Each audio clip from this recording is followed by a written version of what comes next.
In our age of anxiety and victimhood, courage is a trait that many of us sorely lack. For who among us could not create a long list of things we would do if only we were more courageous? How often have we disappointed ourselves by succumbing to our fears rather than taking actions that could create a better life? But for those of us in such a position, our future need not mirror our past, as courage is a skill that can be cultivated.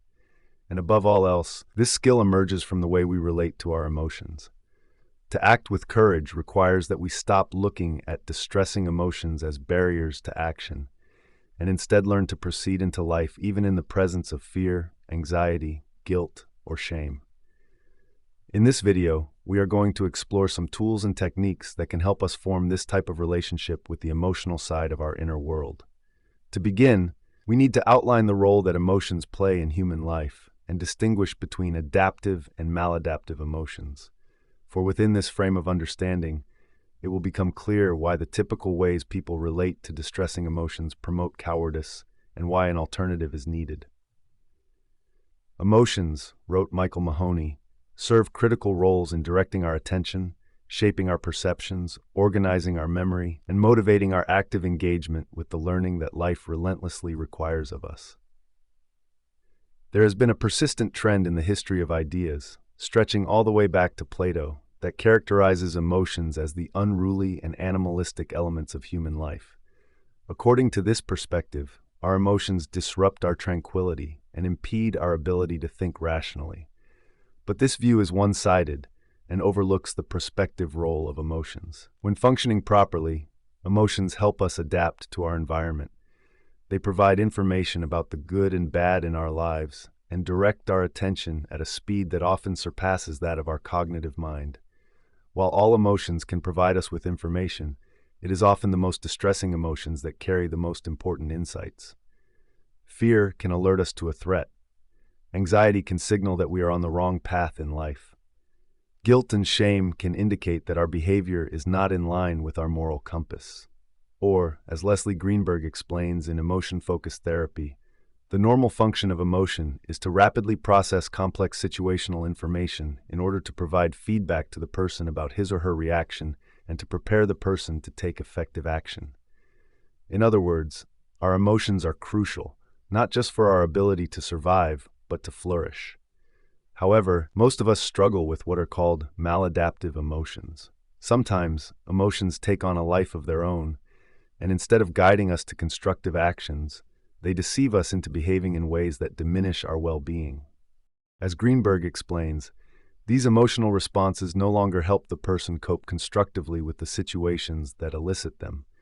Rather, they interfere with effective functioning. These responses generally involve overlearned reactions based on previous, often traumatic experiences. Maladaptive emotions are the little devils that throw our lives off course. They are responsible for phobias, anxiety disorders, anger issues, depression, and distorted levels of guilt and shame. Most people try to cope with these distressing emotions in one of two ways. 1, reasoning with them. 2, suppressing them. Both methods, however, are antithetical to the cultivation of courage. They treat distressing emotions as obstacles that must be eliminated before action can be taken. But what makes matters worse is that neither approach actually works in the long run. The failure of reasoning with emotions. Many people attempt to reason with their emotions when they recognize that their fears or anxieties are irrational. At such moments, it may seem logical to argue with ourselves, hoping that our rational mind can overpower these feelings and free us to move forward. But emotions are rarely controlled by sheer acts of will. In fact, an intense emotion is far more likely to override our ability to think clearly than a rational thought is to override an intense emotion. Or, as Alexander Pope famously put it, the ruling passion, be it what it will, the ruling passion conquers reason still. Since reasoning often fails, many turn to suppression instead. The hidden dangers of suppressing emotions. If we cannot outthink our emotions, perhaps we can force them out of our conscious awareness. And while suppression can sometimes seem to work, it comes with a heavy price. As psychologist Alexander Lowen explains in Fear of Life, suppressing a feeling doesn't make it go away. It only pushes it deeper into the unconscious. By this action, we internalize the problem. Internalizing emotions simply displaces their effects. Instead of feeling anger, we may develop chronic muscular tension or migraines. Instead of feeling anxiety, we may develop digestive issues or insomnia. Even worse, suppression creates a new excuse for inaction. We may no longer feel the emotion, but the physical symptoms it manifests in our body become our new reason for remaining stagnant. Instead of saying, "I need to overcome my fear before I take bold actions," we now say, "I need to heal my body first." So what's the alternative?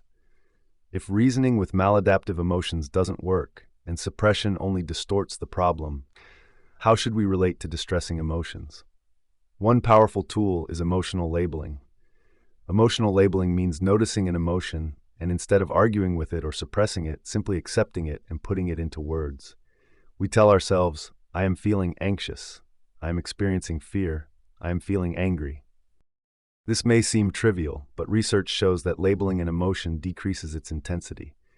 As Greenberg explains, a growing body of research has revealed that labeling an emotion, putting one's feelings into words, helps to regulate affect downward. The act of labeling itself actually decreases arousal. Once we label our emotion, we are in a better position to determine whether it is adaptive or maladaptive. If the emotion is adaptive, we should listen to it and take action accordingly. If the emotion is maladaptive, the best response is to do the opposite of what it is telling us to do, turning maladaptive emotions into a source of courage. Instead of avoiding what triggers our distress, we must confront it. The key is to start small. Create a list of actionable steps that gradually expose you to what you fear. Take one small step each day outside of your comfort zone. When distressing emotions arise, label them, accept them, and move forward anyway. Over time, you'll notice that these emotions lose their grip on you. And even if they don't disappear completely, you'll learn that distressing emotions don't have to control your actions. You will have mastered the art of acting with courage. As Mark Twain wrote, "Courage is resistance to fear, mastery of fear, not absence of fear." But to truly become a master of fear, we must also understand the deep connection between body and mind. And that's exactly what we'll explore in our next video.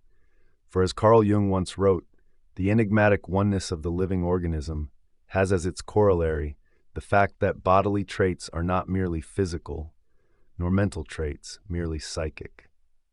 So if you're ready to take control of your emotions and cultivate true courage, make sure to subscribe and stay tuned for our next episode.